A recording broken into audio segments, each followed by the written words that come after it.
Afternoon, Tim. How are you? I'm good, Shabbar. How are you? I'm very well and excited that we're moving on swiftly to Yeah. conversation episode number 4 of what I think might be called the problem of money The problem of money. Yeah, podcast. yeah, Who knows? We'll yeah. No, decide. it We'll sounds decide all right, doesn't it? we'll decide in due course. But why don't we start with a quick recap of where we are, so Mm-hmm. any new listeners just kind of get a gist of what we're talking about. Mm-hmm. Yeah, Yeah. you go for Okay. that. Well, definitely, if people start here, they should listen back to go into more detail.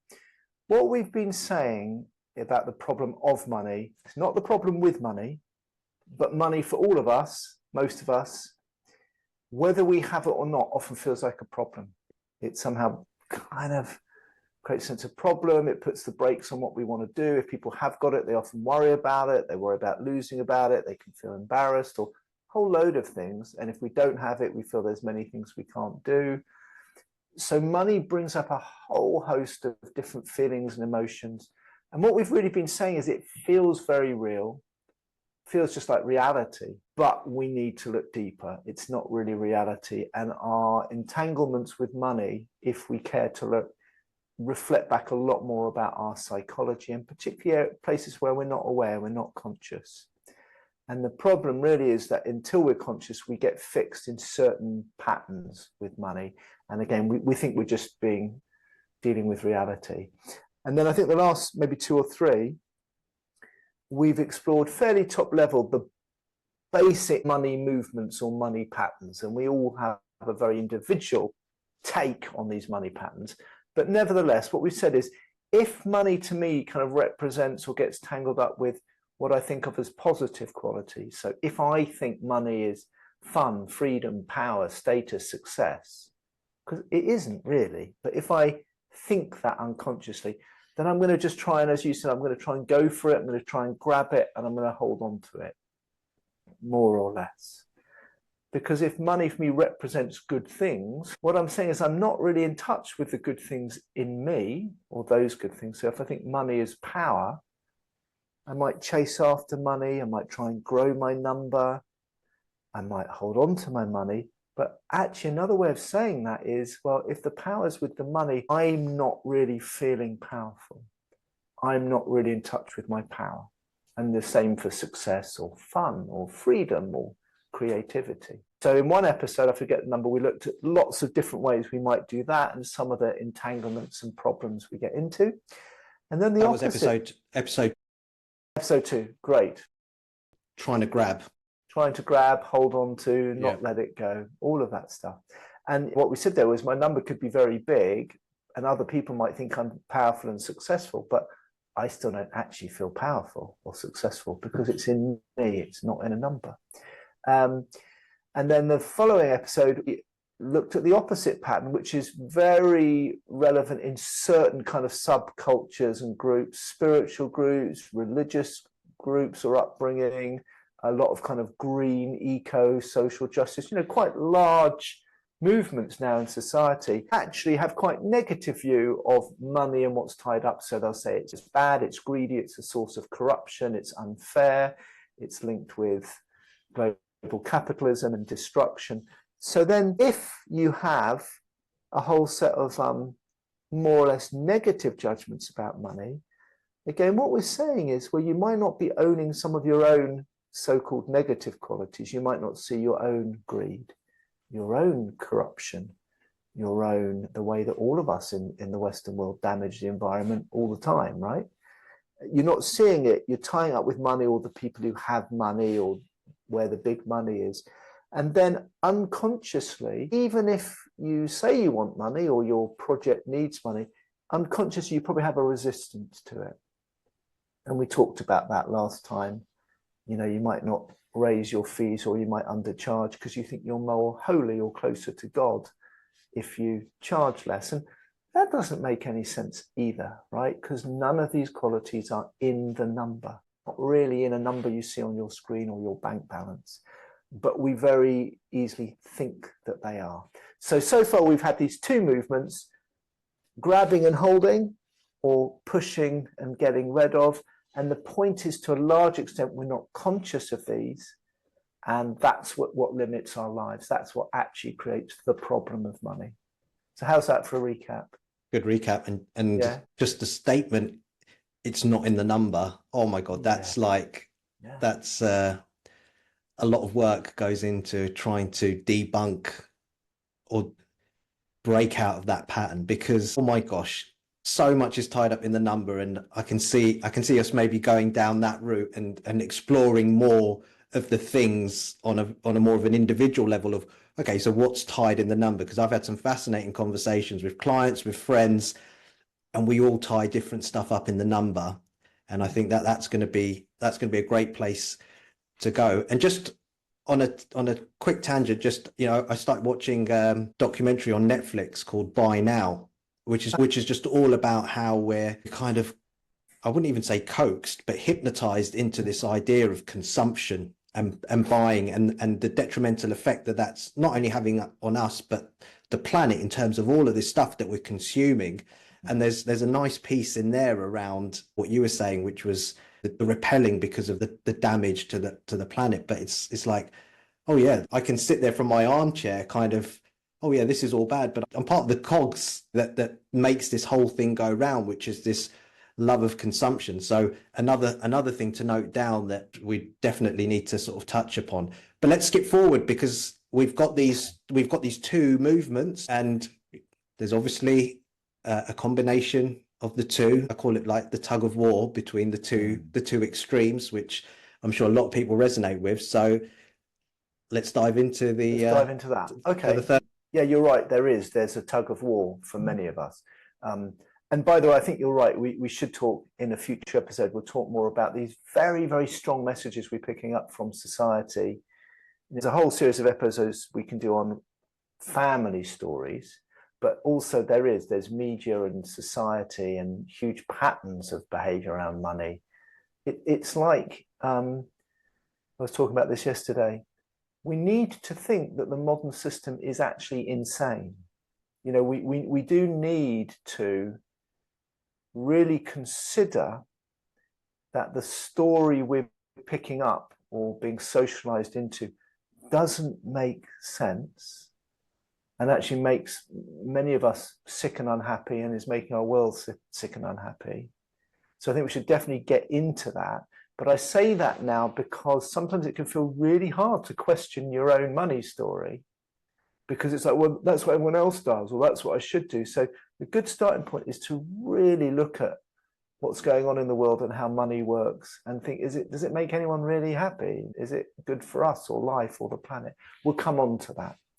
All right, yeah. So some people have, let's say, predominantly unconscious positive entanglements with money. So for them, for whatever reason, the primary sort of set of drivers is it's all the good stuff. It's power, it's you know, success, it's fun. And then often they'll do that. So maybe people who are very good at building their numbers and holding on is primarily positive, others primarily negative. But many of us, and you've given examples, but many of us have kind of equal both, right? That doesn't necessarily mean our relationship to money is nice and balanced and harmonious. It means we're ambivalent, actually, or there's an internal tug of war.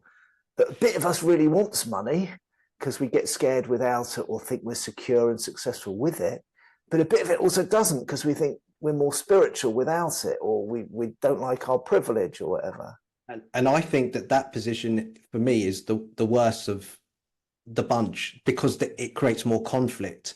I think for me, and I'd like to get feedback on this, so if anyone wants to leave comments or reply and contact us about this and their experiences. But I feel like, well, if I'm gung-ho in one of those particular, like, it's almost like, well, that's my worldview, or that's my story, and I'm living by it.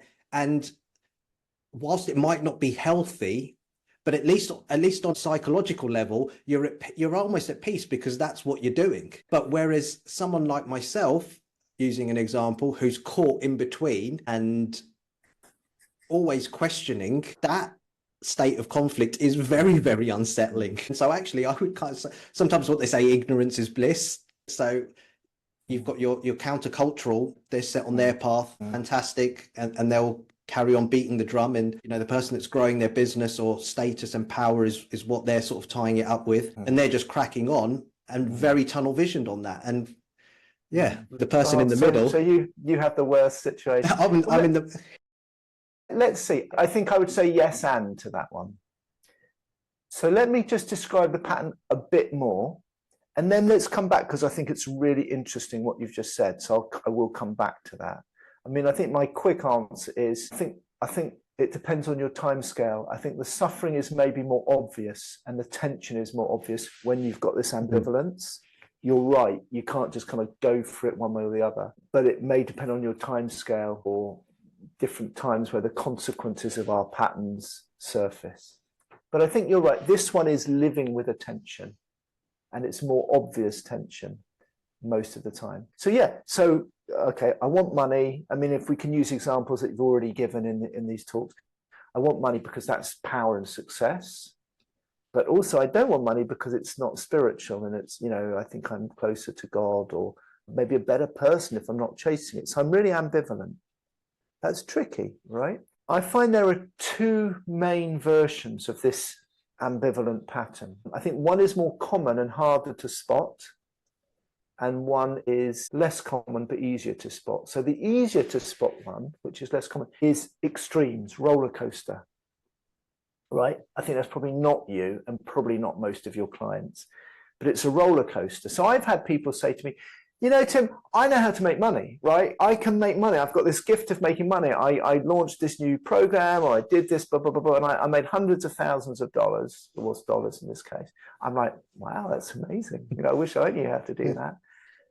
But then when I've got it, it never sticks around. I don't save it. I don't invest it. I give it away. I spend.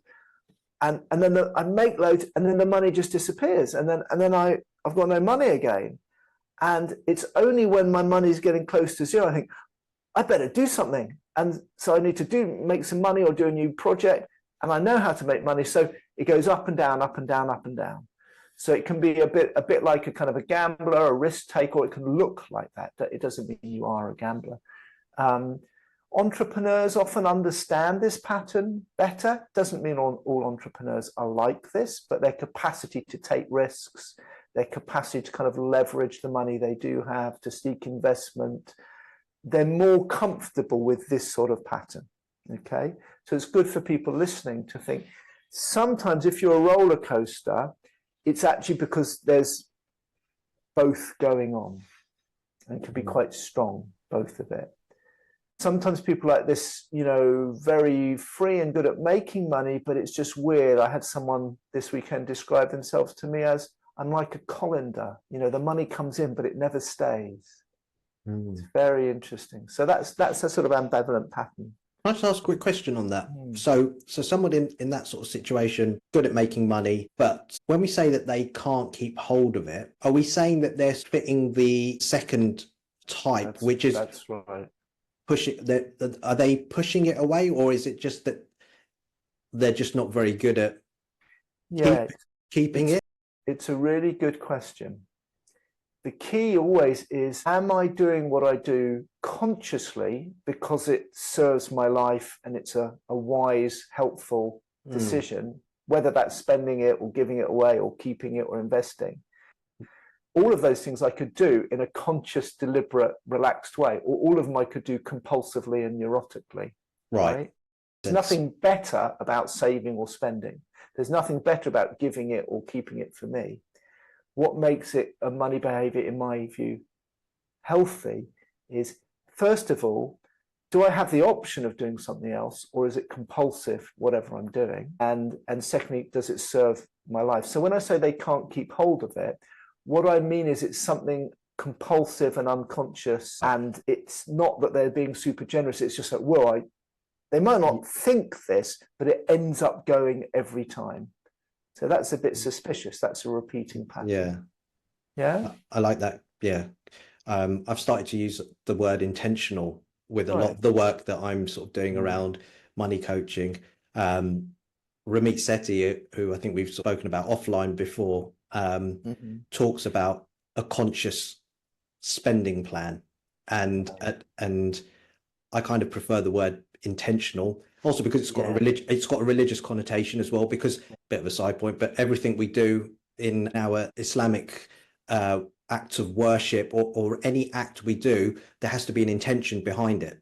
And so being intentional is the fundamental pillar of any action to give it weight. And so, yeah, being intentional around our spending, I guess, is one of the key things that I look for whenever, in my own life and clients. And that makes perfect sense, because, yeah, if you're intentional about using your money to give away, that's a.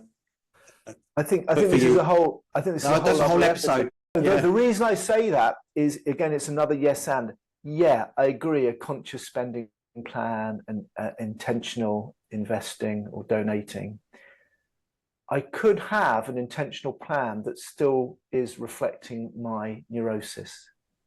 I could do that. So I could set out a really great budget for the year, beautiful, intentional, but we'll come on to this, could be very rigid. It doesn't express maybe a risk or investing in myself. So if I'm not careful, I could still have a beautiful plan and it still could reflect a fixed pattern. Okay. This maybe is for a further step. Okay. All right. So let's move on to the next one then. Yeah. Okay. So the roller coaster is often, it's not intentional. And the key is I never hold on to it. That's often not a huge problem for those people, but at some point they get curious. It's like there's just a repeating pattern. Okay, the more common version of that, but less easy to spot, but I'm guessing applies more to people listening to this and your clients, it's like this. It's not a roller coaster. It's a relatively rigid kind of, we call it a comfort zone. So I have positive projections onto money, its success, its power, it's all the good stuff. So I'm never going to drop below. So I'm not going to go into massive debt. I'm not going to, drop below a certain number if I can possibly avoid it. But I also have negative entanglements with money. Too much would be greedy or unfair or exploitative And so I'm also never going to want it to go too high either, which sounds strange. Now, a lot of people like this, they're hard to spot, because if they're able to, and if they're able to earn, and, they look in society often like very upstanding, sensible people. Look at Joe Bloggs down the road. They don't go into debt. They haven't got massive debt. They're not taking crazy risks. They're not doing stupid things with money. They're not splurging out. But they've always got enough. But they're also not extravagant or overly rich or overly this, that, or the other. So if we're not careful, we can have a story that what we're being is like intentionally or consciously responsible and balanced and sensible. The problem with, and that might all be good, right? The problem with that, if I'm not careful, is there's a rigidity, and it's not possible for me to move beyond that, even when moving beyond that would really help my life to flow or flourish, or maybe someone else's life to flow or flourish. So, for example, many people are kind of stuck in jobs that isn't really what they want to do, and there's something else they want to do. But to make that shift would require maybe temporarily, I have to live off my savings for a year or two and fund some retraining and take a bit of a risk. And that might be the move that I really need to do in my life. And maybe if I've been like this for a while, I could actually do that. I've got some savings, but I'm not going to do it. Do you see what I mean? I'm in a rigidity or a fixed pattern. And as long as I'm there, I feel sensible and responsible, but I'm actually scared of the number dropping. So one question there is, can I use the numbers I've got? Can I use the money I've got to serve life now?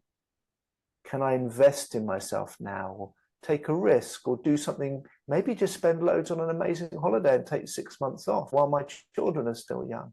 All of these things are often quite hard for someone who's in this ambivalent position.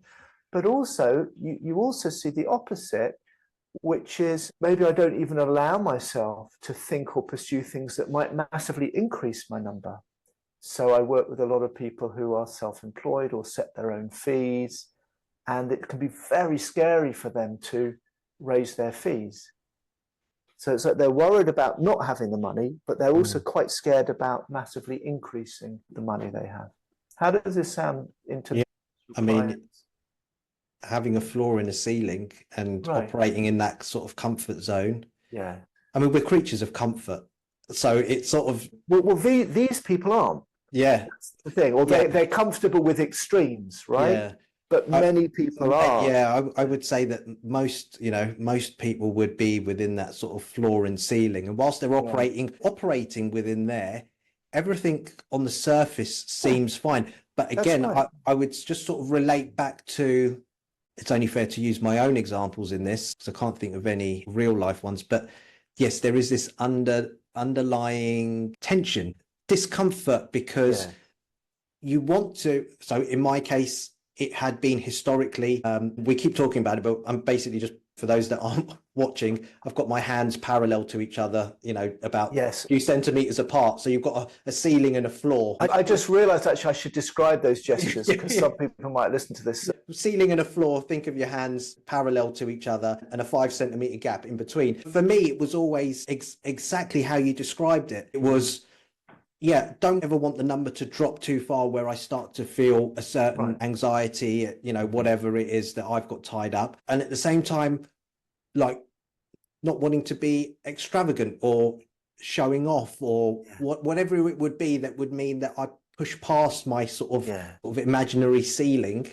And there's always a tension because part of you, or part of me, does want that. Yeah, exactly. And so I think you can really operate very close to either of those boundaries, whilst you can convince yourself that you're operating sensibly, etc. I think deep down, when you look at it. Yeah, that's the question. This comes back to what you were saying before about, who suffers most or how the different patterns suffer. So I'm aware we've been doing some body gestures and people are listening to this, so we maybe have to go back and sort of add those. But you've got your grabbing gesture, your pushing away gesture, then as you say, your sort of floor and ceiling gesture, and your roller coaster gesture. Yeah. You say, and I think it's true, you lived, yours was a floor and ceiling one, comfort zone one, looks sensible, respectful, but you always felt a tension because a bit of you would love to go above that and boost your number, and a bit of you scared of going below it. So you're a bit stuck. So there is a tension.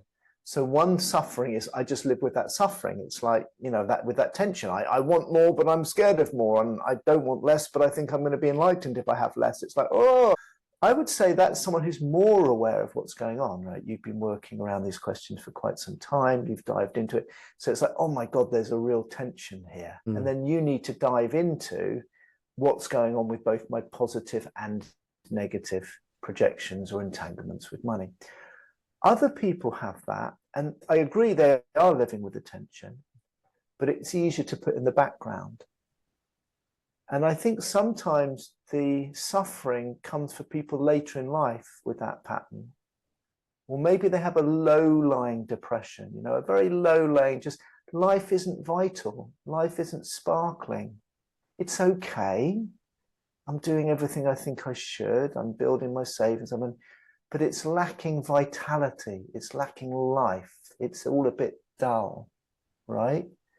So I think that's a symptom of this pattern. The roller coaster isn't dull. It may be stuck in other ways, but it's not dull. It's maybe a bit chaotic or full of energy.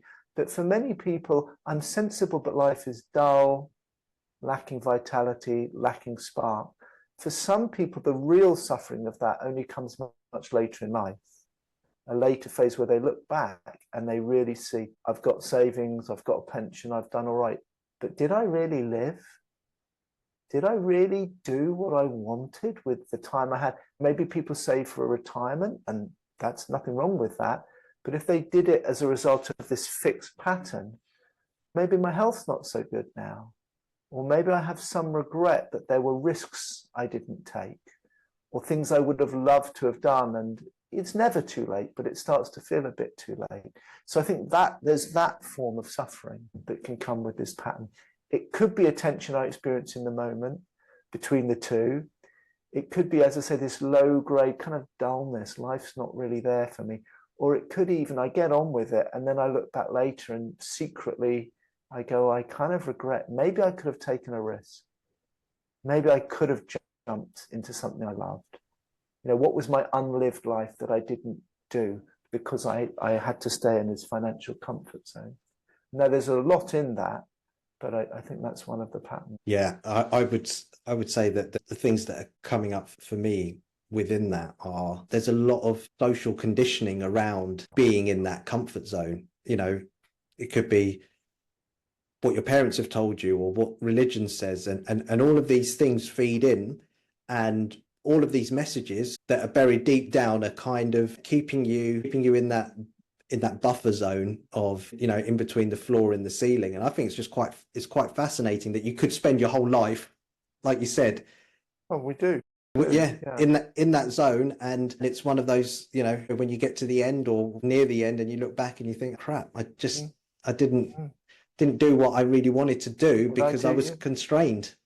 Well, I agree with you. What I would say is, yes, there is social conditioning. Yes, there is cultural pressure. Yes, there is family pressure. And in the end, and all those things are true, but in the end, we have our lives and we get to make choices. And in a lot of psychology, almost the definition of psychological maturity is someone who can still be in relationship to their society and their culture and their family, and still honor and respect all of that.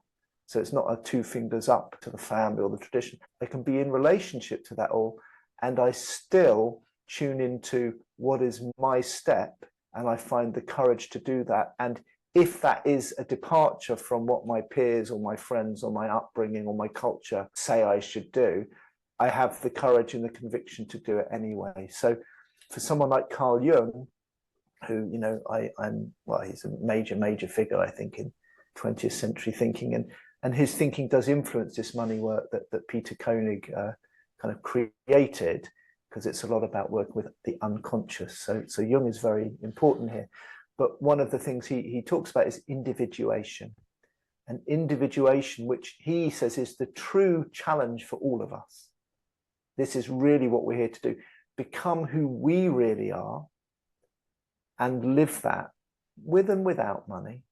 So in the end, it's our responsibility to say, yes, I accept my culture, I accept my family, I accept all of these things, but this is my way. And then if we bring it back to money, can I then use whatever resource I have, whether it's savings I've accumulated or my capacity to ask for more or charge more, or even ask other people for money who might support me on my path.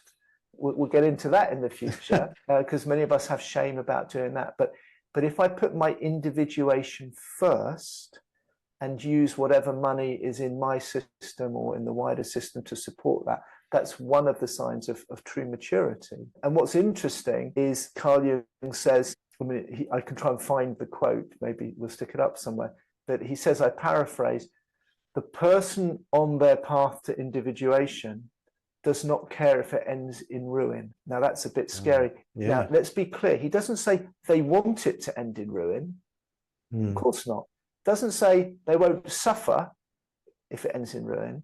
But what he says is they're so determined to live their life and head in the direction that to them feels meaningful and significant, and that's the right direction, that's more important than the fear of will it work out, won't it work out? Yeah, that's immediately what came to my mind was, okay, the quest or the journey to live your own path is far, I was just thinking, it's far more of a nobler pursuit than to do the contrary and end up suffering or maybe in a worse off position. And even worse off, well, you're not worse off because you followed the path. So the worse off is only going to be determined by some sort of comparison to those around you. Usually that's a financial metric. I'm coming back to the fact that the ruin would be, I'm thinking immediately, I've tied ruin to a number. Exactly. That's very interesting. Exactly. I've literally done exactly what we've been saying. Oh, great. That's, you noticed it. right? And other people listening to this, it can get a bit paradoxical. Exactly what you say. Most of us are conditioned to think ruin for me would be my number is zero, or I go into debt, or I don't have a pen. That's ruin. And I understand that, and none of us want that.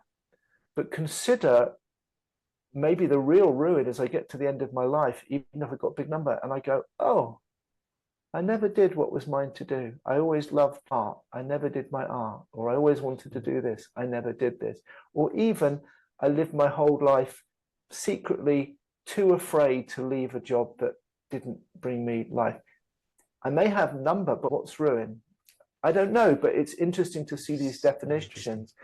And also in terms of success or having a good life, is it better that I end my life with a big number, but no real connection to my vitality, or that I really went for it and maybe it worked out financially, maybe it didn't, but I know I was a person in my life who lived with courage and conviction, and I went for stuff. So this is what Jung's saying, and it starts to flip the normal money logic on its head. I mean, Jung wasn't specifically talking about money, but in the money work that we do, we use these ideas.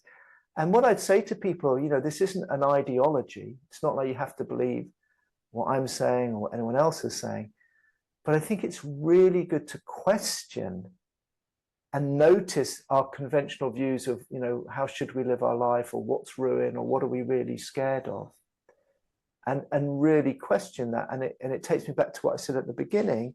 Consider that to a very large extent, most of what we're getting from culture, society, modern industrial, financial culture is, at the very best, it's unhinged from reality. At worst, it's completely insane and leading us all over a terrible cliff.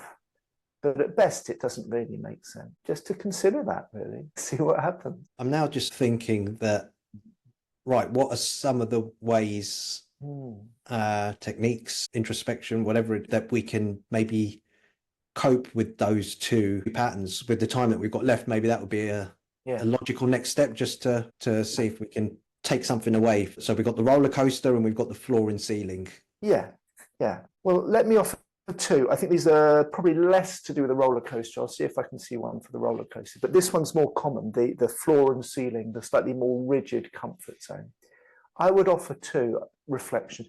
One is I would reflect, or encourage people to reflect, in my own life, where are there steps I might like to take around money, or things I would love to do using whatever money I do have, that I'm not taking or not even thinking I could take because I've kind of got a rigid comfort zone. So where might I use some of my savings, if I have them, in service of living life now? And that might be holiday, fun, beauty, training, leaving my job. Where might I mobilize my resources now to gain more life now that I'm not doing because I'm rigid? And just to really look at that, even just noticing how fear operates there. I mean, on the other side of that, on the ceiling, it could be, where might I also be asking for more money, or raising my fees, or asking others for money to support me? Okay, so we get rigid on both sides. So just notice that. I mean, that might sound a bit weird, that second one, but the number of people I've had in my workshops who, when you get into their stories and there's something they want to do, and you say, well, is there money available? Have you got friends or family? Now, I realize most people don't have that, but the number of people who said, oh yeah, I've had a friend who said, oh, I would support you to go off and do this for a year. I'd love to see you do this. But they just kind of discount it as impossible, right? So just to notice what's on either side. And then the other thing I would think for everybody maybe listening to this is, it links a little bit to Ramit Sethi, what he says, I'll teach you to be rich, right? I would say, who is it that could be people you actually know, or famous people, or people in the news, or historical figures. What is your sense of really a rich life, with and without money? Who is really rich? And actually tune into this character question of what for you is a rich life.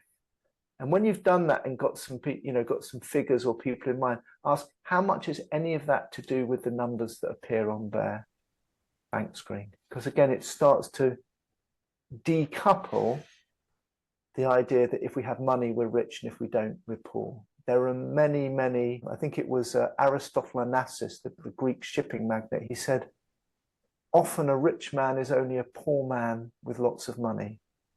Okay. Whoever thought that having money made you rich clearly never had any, right?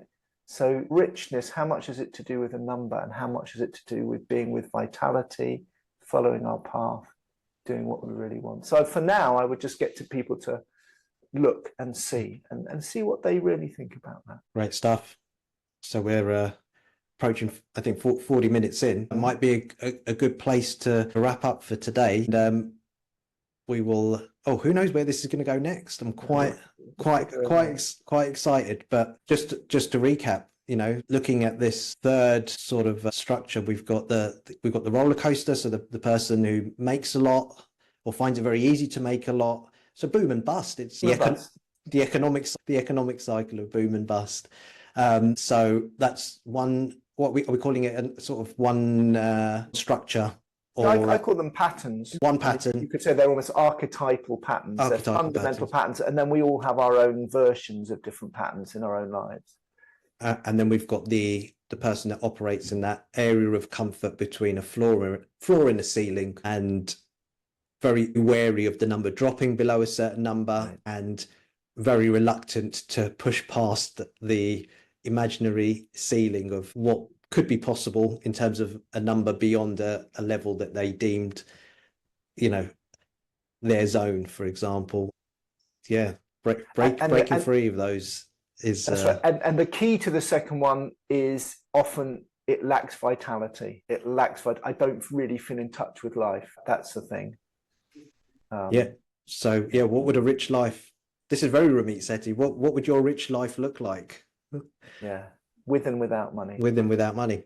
All right, Tim. Let's leave it there for this week. Cheers. Take care. Take care.